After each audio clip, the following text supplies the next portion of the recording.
Hello, welcome to another episode of The High Ground, powered by Premier Companies. Jeff, how are you today? I'm wonderful, Sal. Yourself? Outstanding. What do you got for us today? We have a very important guest with us today, the Indiana State Director of Agriculture, Mr. Don Lamb. Thank you for joining us in the podcast room. Well, thanks for having me. I don't know how important I really am, but I appreciate you saying it. We don't say just throw those around, or we don't tell everybody that. Right. Well, I appreciate being here. Well, first, you've joined us before, so you know we have the question of the day, and this is a hard one. What was your favorite breakfast cereal as a kid, and then what was also your most hated cereal as a kid? Well, that's an easy one. It had a lot to do with red dye, I think. And more red dye, the better. Yes. Cap'n Crunch berries. I'm not sure what made those berries red. I don't think those were really berries, but if you sorted out all the Cap'n Crunch and left the berries till last, you'd kind of get red milk and everything. And that was really my favorite. I remember that or Lucky Charms, which you do the same things. Save the marshmallows till last. And so between those two, those are my favorites. You were a real health nut as a kid, weren't you? Yeah, right. Yeah, I don't think my mom cared, but my wife does. So I don't get that stuff anymore. So, yeah. What was your most hated as a kid? The thing that was last in the cupboard. My dad always had Wheaties, and they're fine, but when you're comparing them to Lucky Charms and Cap'n Crunch berries, I mean, Wheaties didn't stand a chance. So that's really all I knew was Wheaties was what I was supposed to eat, and the others was what I did eat. Of course, the 2 tablespoons of sugar that you would put on the Wheaties before you eat them, that made it better. Jeff, How about you? Yeah, I think the kind of the same thing. I really liked Captain Crunch, and I did like Rice Krispies bananas. With a couple, 2 or 3 spoons of sugar thrown in there. That was always good. But and most hated would had to be what were the mini wheats. Yeah. I didn't like those. The little hay bales. Right. Or Life cereal. You always wanted to try Life because Mikey liked it. Yeah. That's right. But it instantly turned soggy as soon as you put milk on it. It was a lie. Yeah, it was horrible. It was a lie. Yeah. He didn't like it. He didn't like it. I think I'm the Captain Crunch. You could always eat like 2 bowls of that, but the 3rd bowl would destroy your mouth. Oh, yeah. The roof of your mouth would be raw. It would be shredded. So I'd say Captain Crunch, that was a good one. And then the plain Cheerios had to be the worst. Yeah. Just plain. Yeah. There wasn't enough sugar in the world That's right. to bring those things around. But Super Sugar Crisp, which is now healthy because it's Honey Crisp now. It's not Super Sugar Crisp. Right. That's right.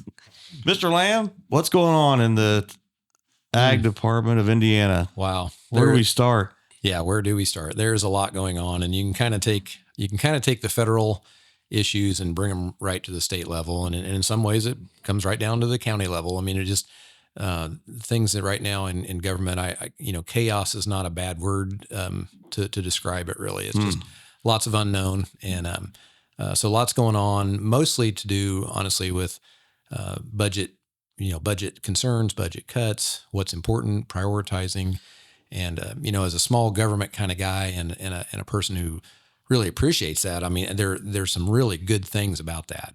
But it's also interesting being on the inside of quote unquote government, how challenging that is and how hard it is to kind of make priorities. And so we're in a very, very interesting time. And I think the people that would say, here's where we're going, don't really know. We're all a little bit riding the waves right now and kind of see where this ends up.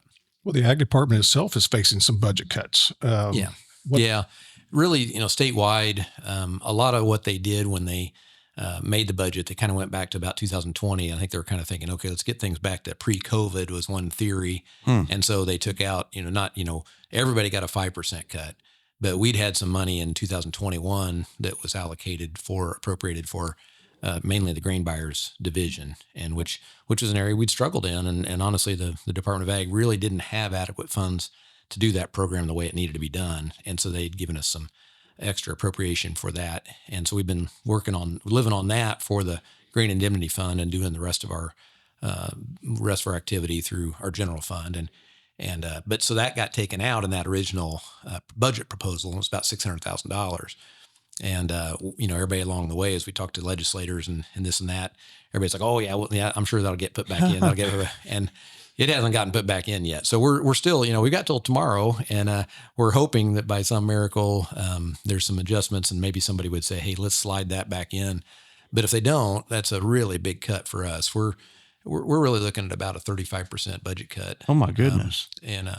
So that's that'll change the way we do things in the Department of Ag. And again, I'm a small government guy. I don't know that, when you say you cut the budget of a state agency that just happens to be for agriculture, does that mean we don't, really appreciate or respect agriculture enough? I don't know.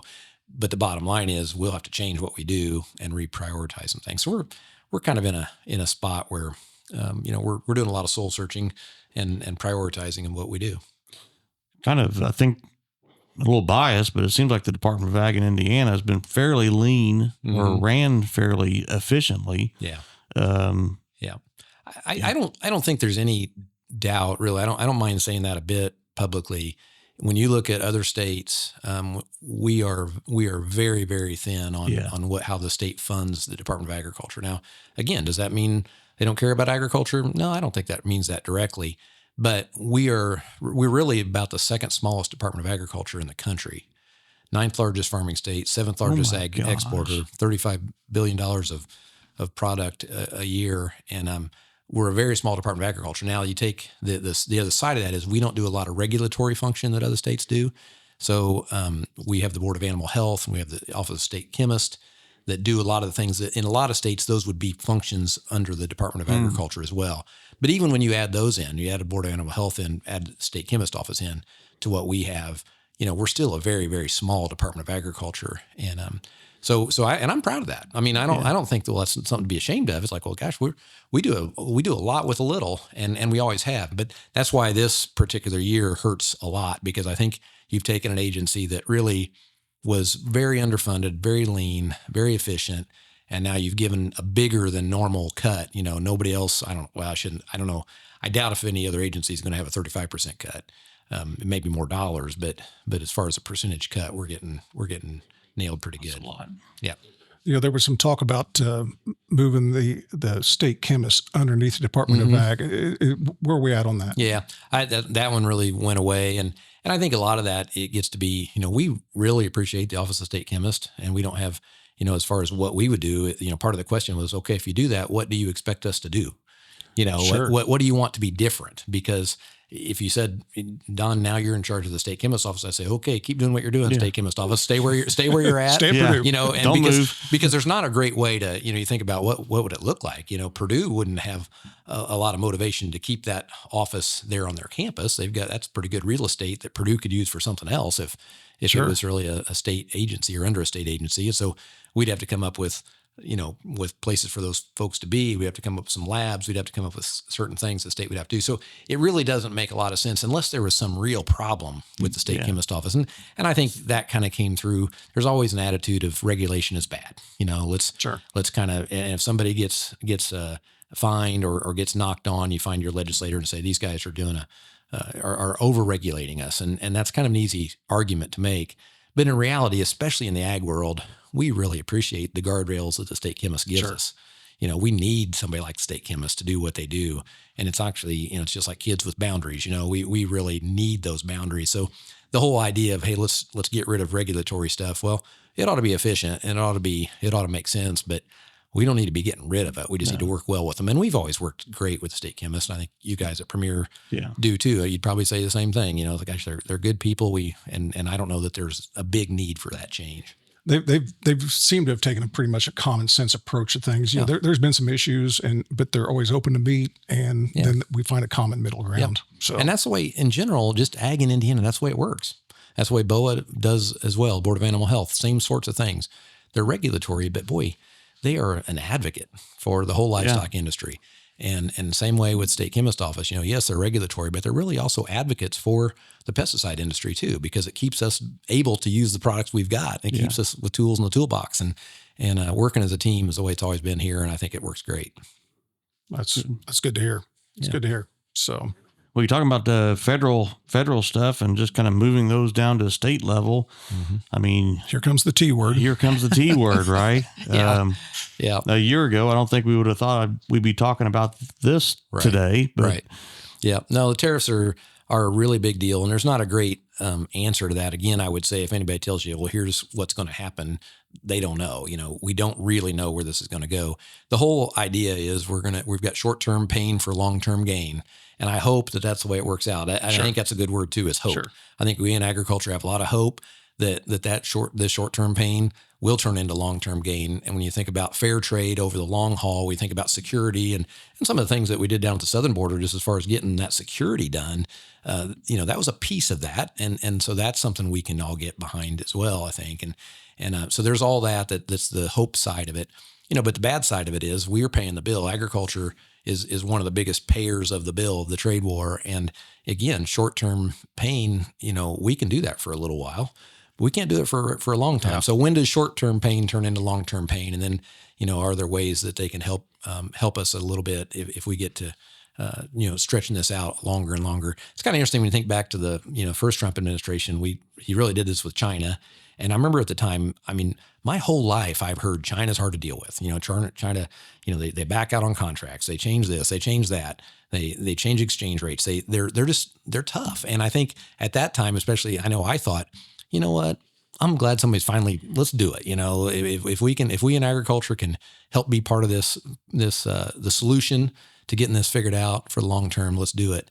And then I think this time it's just so much bigger, and it does include China just as much or more, but it also includes so many other people. And I do think there was some things, I don't think we quite were able to finish the job in the first Trump administration either.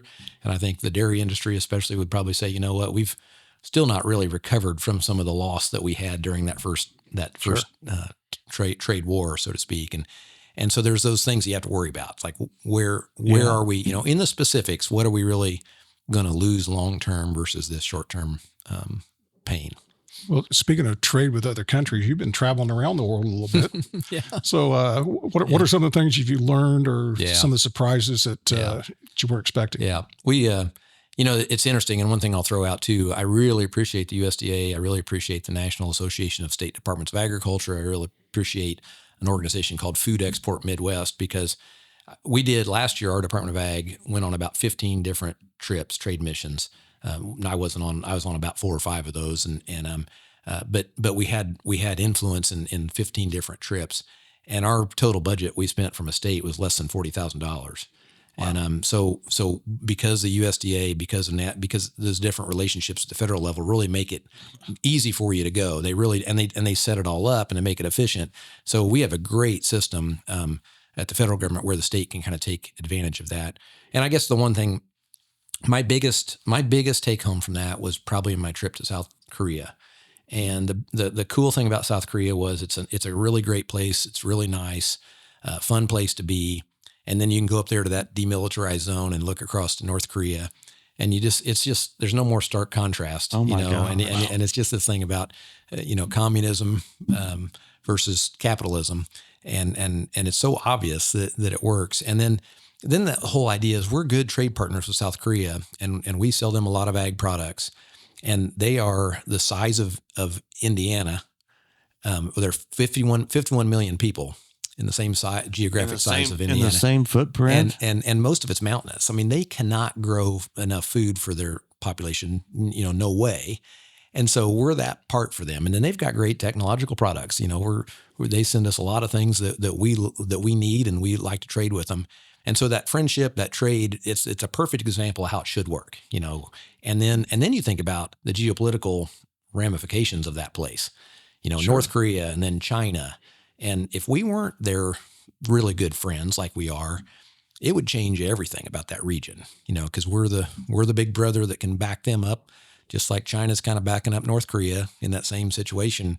And it's almost like you've still got these two sides that really are still at war. Wow. They haven't ever made a truce. They just have a demilitarized zone. And it's almost like these two guys in school where you got people holding them back, but we're the ones that get to be kind of the leveling on our side, and where China's a little bit the leveling. So that was my, agriculture plays a role. When we say food security is national security, there you can see it. You really do see it in that situation. That is scary. That being people that can't grow enough food, and they have to import it. Well, and then you come home and you get off the airplane and look across to Indiana and think, man, that's why agriculture is important. That's why farmland is important to preserve. That's why, it brings it home when you think about how important food is. How are we doing in the state of Indiana as far as urban sprawl? Yeah, we've lost a lot since 2010 to 2022. We lost about 350 million acres, which is about 2% of our farmland.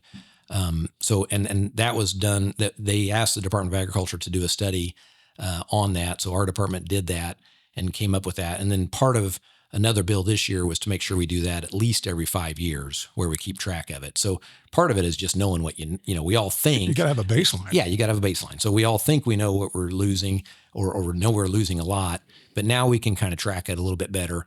And and that's part of it. The great thing of it is agriculture keeps producing more per acre.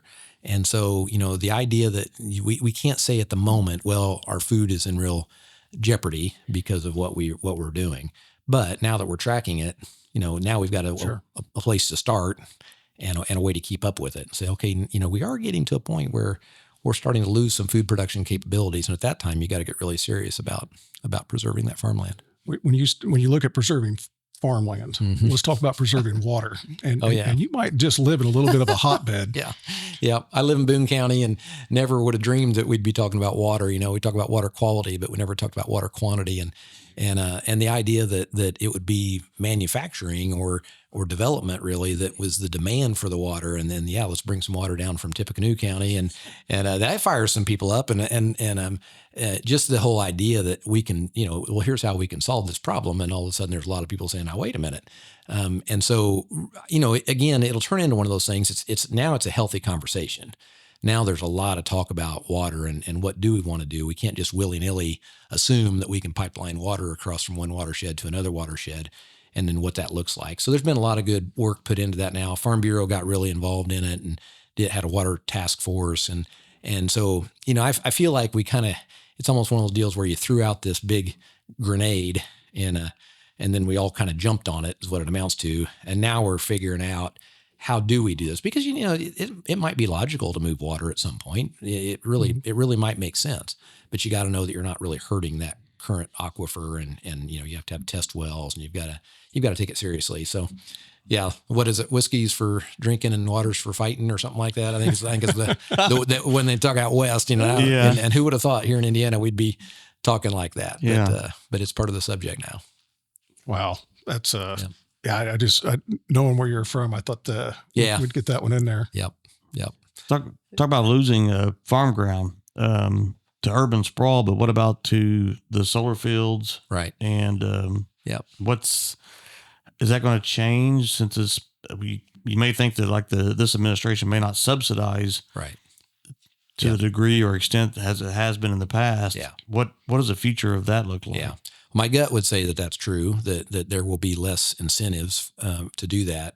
I think of two things when I think about the solar farms, especially. I think about private property rights. So I never want to tell a farmer, you can't do what you want to do with your land.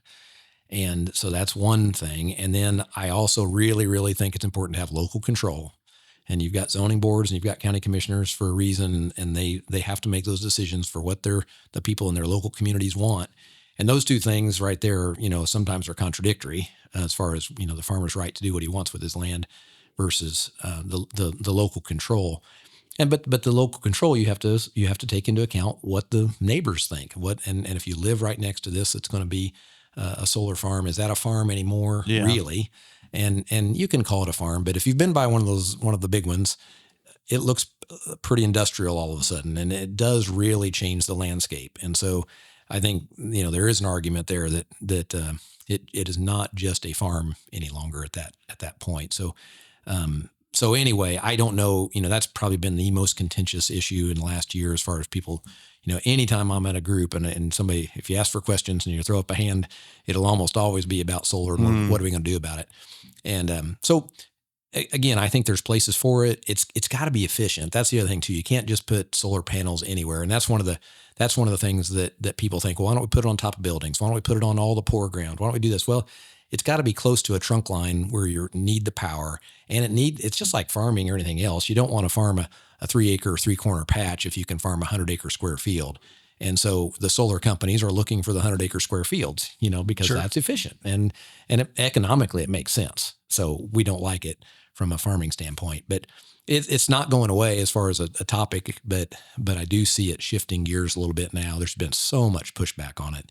It's been a pretty tough row to hoe to get those put in. Going back a little bit to this current administration stuff. So we've got several truck farms in this state. Mm-hmm. What's the labor challenges that we're seeing now with migrant workers? I mean, we need migrant workers. Right. Where's that for the state of Indiana? Well, it's kind of hard to talk about any of these subjects without feeling like, wow, and here's another shot from this side and from that side. And, you feel like you're just playing defense all the time, because labor is another really big issue, and it's tough. I think that the top, none of them are easy picking apples, but if you're looking at one thing, the whole prevailing wage issue, where really the federal government sets your wage for a state and says for an H-2A worker, that's what you've got to pay. And so when you think about our watermelon growers in southwestern Indiana, their prevailing wage is $19.57 an hour. Well, across the border in Kentucky, 40 miles away, it's $3 cheaper, just because of the way that formula works. And so there's some things like that just are inherently not fair. Yeah, why does India have to, we're the seventh highest wage for H-2A of any of the states. So out of all the states, we're seventh highest. And it's because we're a successful state. We've got a good economy. It kind of makes some sense. Our people in this state make a higher wage than other people. So we have to pay those H-2A workers higher, but it's still not fair, and it's not right for the agriculture world to have to pay something, a difference like that. And so that's one area that and again, none of them are easy picking apples, but if I was going to pick on one thing to start at, I'd say, let's work on that. Let's see if we can make that more fair across the board and bring that wage down for our Indiana producers. And then you've got everything else about just the availability, especially long-term workers. When you think about dairy and poultry, especially, they've got to have those workers year round. So H-2A workers don't work. And I mean, don't just because they're supposed to be seasonal and they need to come and go. And, Sure. And dairy needs those people year round, and a poultry farm needs those people year round, and pork as well. And so anyway, that's a challenge to keep those longer term. But that's a little bit more complicated than the H-2A situation, just because that's kind of more of that whole immigration and how do we handle people, and so it's a bigger part of the picture. And it's really easy for us to throw off and say, well, it's just a federal issue; they have to deal with it. But whatever we can do in Indiana, I mean, and I know you guys, as an employer, you deal with it as well. We all have to be ringing the bell for that and keep them attuned to it. And I know that Congressman Messmer is really hooked into this now and really working on it. So, we've got good representation in the state for it. Good. That's it's important to have a seat at the table and make sure we get to speak up for Indiana agriculture. Yep. So that's kind of mentioned. Well, we didn't really mention it, but we're just in ag. One of the things that we haven't talked about recently is the bird flu. Mm-hmm. What's the status of that? I know, we're talking about working through the federal Department of Agriculture for maybe some changes with vaccines or maybe how we manage and practices. Yep. Anything. Well, the thing, I guess the reason we haven't been talking about it as much is because it has definitely slowed down. And that's just seasonal. That's sure. I wish I could say we've got it figured out and we've figured out how to stop it. No, the birds just quit flying over, the migratory birds that came out of the season. And so that's really why it has slowed down. But we're thankful. I don't care what the reason is for the moment. We're just thankful to have her breath. And I'll tell you, we talked about the Board of Animal Health earlier. You talk about people who are dedicated. Oh my goodness. Those guys, when one of those farms breaks, it's a big number of people that have to be on site at those places, and they help manage that through every time. And just the it's 7 days a week, and when you've got 5, 6, 7, 10 farms at once that are hit with this thing, people are working 24/7 just trying to keep up with it, what all has to be done. And so just physically, it's really nice to have a break. And I really, really appreciate the Board of Animal Health. And I'll throw out just one other issue. When we think about the USDA and we think about the cuts that are happening in Washington, D.C., and, pretty much a shotgun type approach and not rifle approach, that also hurts in situations like that, because we need to make sure we keep the right people in the right place because I'm really thankful that the avian influenza has slowed down, because the way the cuts are made, sometimes you lose some of the most valuable people that you really need in a certain situation. So hopefully by the time we get into another season, because it will come back, we'll have had time to make sure that we've bolstered those areas of the USDA that can help with those situations. As far as, we haven't figured it out. Vaccines are a possibility. When you get into vaccines, you start talking about trade and you start talking about how that affects everything. But the poultry industry itself has said, we want vaccines to be part of our toolbox. We need vaccines to be part of our toolbox. We can't just keep doing things the way we've been doing it, And so hopefully we'll find ways to actually mitigate the virus from starting, biosecurity. Everybody talks about biosecurity, and that's a great topic. But man, our people are good. The poultry farmers that we have in this state, they wrote the book on biosecurity. So for the government to come in and say, well, you need to do a better job of biosecurity, well, they're going to throw them off the farm pretty quick, because they're really, really good at biosecurity, and so we can get better, but we're really pretty much there already. Yeah. You talk about Washington D.C. and stuff. What's been your working relationship with the new Secretary of Ag? Has she been responsive to to Indiana? Yeah, I mean, it's very, very, very different than it was before. We've got a lot more connection there. NASDA always helps us, the National Association of State Departments of Agriculture. So all of my cohorts from across the country are part of NASDA. And Ted McKinney from Indiana, good Indiana is guy, the CEO of NASDA. So that doesn't help. It doesn't hurt us one bit to have Ted there as an advocate for us. And so we really, for us as the Department of Ag, that's our best path towards the USDA, is that communication, because somebody like Ted's got it. I mean, he can get to him. And then Brooke Rollins has been very responsive. Her office is responsive. We've got a great liaison in Indiana named Katie Bailey, who works really for the governor, but really represents all of us in Indiana at that federal level. And she knows Ted well. And they so if we need something, within 2 or 3 days, we can kind of get our point made to the USDA. Now, whether we can really make a difference or not, that's a different thing. But the communication is good. I think they're on the right track, but they're in the middle of a hurricane too. I mean, it's just things are moving so fast that everybody's under a lot of stress. Well, we hear it on the press conferences. They refer to as everything works at the speed of Trump. Mm-hmm. And for a guy that works fast and doesn't sleep. So that's right. Well, I told Jeff, I mean, I didn't watch the news for like two days or something. It was crazy. I turned back, I pulled my phone up and I was like, whoa, what all happened? Right. And that's that thing where I was talking about rifle versus shotgun. So many things are being done like a shotgun right now. And that's tough. So, at some point, we're all looking for that solid ground. In Indiana, it's going to come at the end of this week, because we'll have a budget at least. We may not like the budget, but at least we've got a budget. So then we can reconvene and figure out how we're going to handle this and then move forward. And I think that's kind of what we're all needing right now, is the chaos to slow down a little bit, give us some solid footing, and then let's move forward. That's well said. What other burning issues are hitting Indiana right now, or what keeps you up at night right now?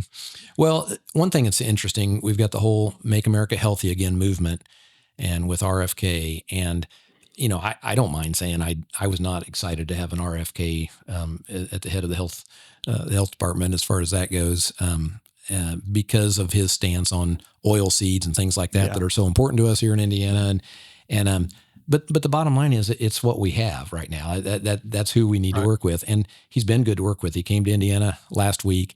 And the whole idea of Make America Healthy Again, who can argue against that? It's hard to argue against, and why, we in agriculture, the last thing in the world we want to do is come out against that. We're part of the solution. In fact, we can be the solution as far as that goes. When you think about the role that agriculture plays in our health, we can be very, very proud of what we've always done. That's the thing. I think we feel defensive because if we need to make a change, it means we're going away from something we've been doing. Well, no, we don't have to go away from what we've been doing. We keep doing exactly what we've been doing because we're really good at it, and it's really healthy, and we're safe, and it's the safest, most efficient food supply in the world. And so it's something to be proud of. But can we do more to, take food direct to the consumer? That's one thing we can do.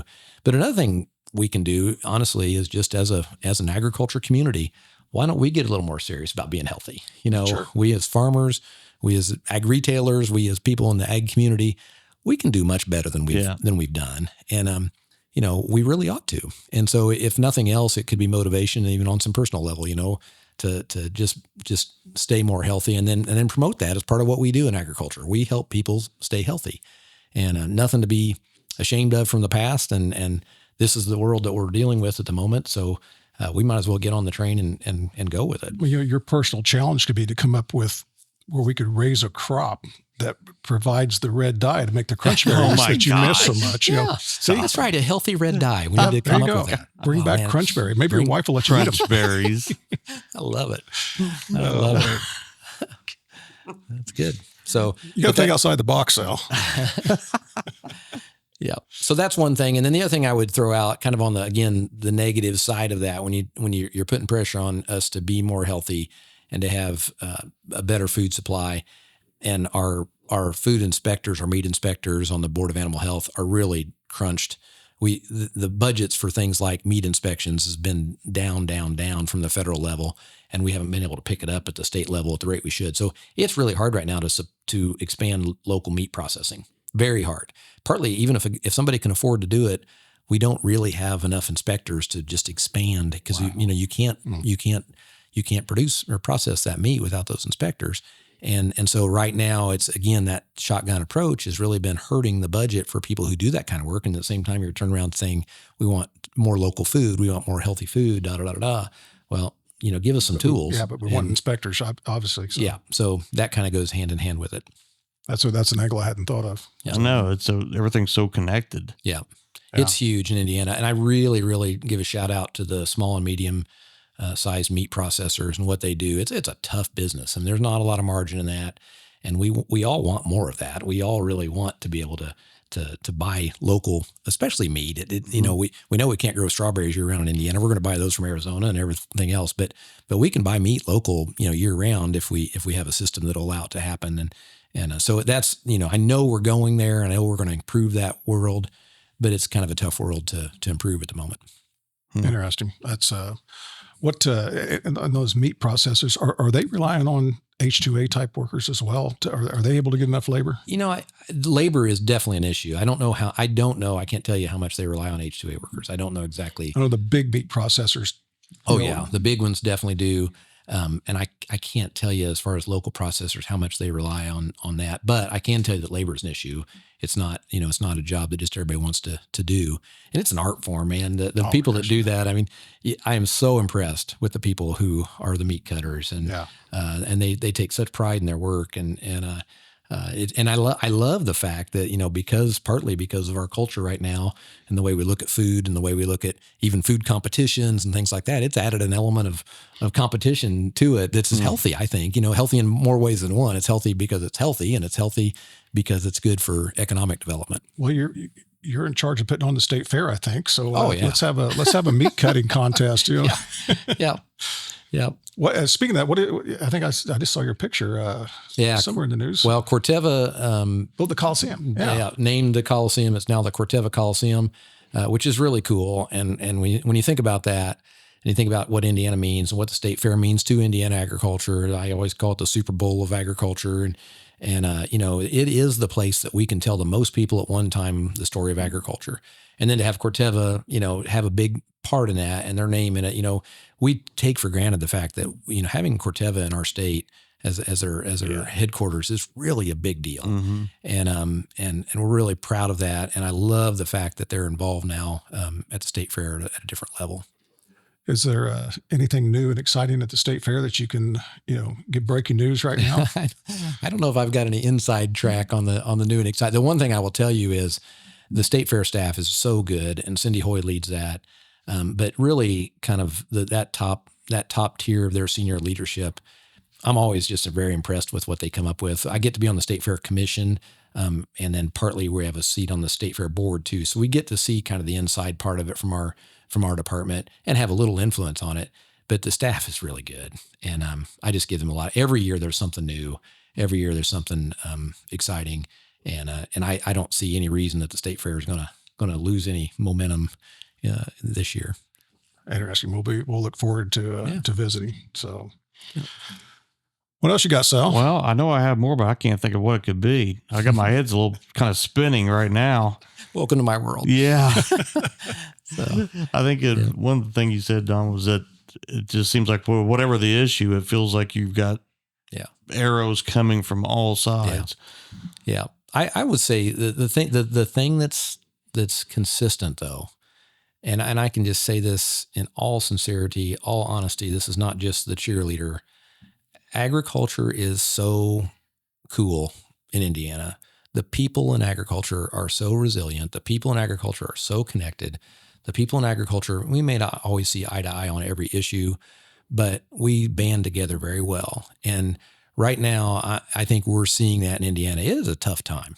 I mean, it is a tough time. You look at, I know on our farm, 24 was not a good year financially. Just we have low commodity prices and high costs, and at some point that has to catch up with you. 25 at the moment doesn't look any better, and so it's hard to stay motivated. Then you think about things like the equipment industry, who is really suffering because farms like ours we're batting down the hatches. It hasn't been good, so we're not going to buy a lot of equipment, things like that. But we all still are a team, and we all still will work together and come through it. And I just think through I've used the word chaos several times today, but through all the chaos right now, farmers are very good at fighting through chaos and working together to do it. So I guess I just want to encourage those folks out there, especially if you're involved, really everybody, but if you're involved in the ag world, just keep working as a team, keep encouraging each other. We're going to get through it, and and we'll be stronger for it. But it's a tough time. I think that's probably a pretty good message. We'll have some farmers riding tractors listening to this podcast. That's probably a good one to end on. Yeah, we'll be fine. We'll just have to get through it. Yep, that's right. We always do. That's right. Well, Mr. Lamb, thank you very much for joining us. And we know we got construction here in front of the if you know anything about Seymour, Indiana, 2nd Street, they have been tearing it apart and trying to put it back together for about, how long has this been, Jeff? I don't know, 6 years, I think. It certainly feels like it. Yeah. But we finally got this together, and we're a little bit landlocked here. We got the railroad tracks on the south side of the building, so there's no way unless we climb the tracks and get over it. Yep. Don had us surrounded before he finally found the way in. That's right. I've seen a lot of Seymour, Indiana today. Well, thanks for coming to join us. You're welcome. That's another episode of The High Ground, powered by Premier Companies. Thank you all.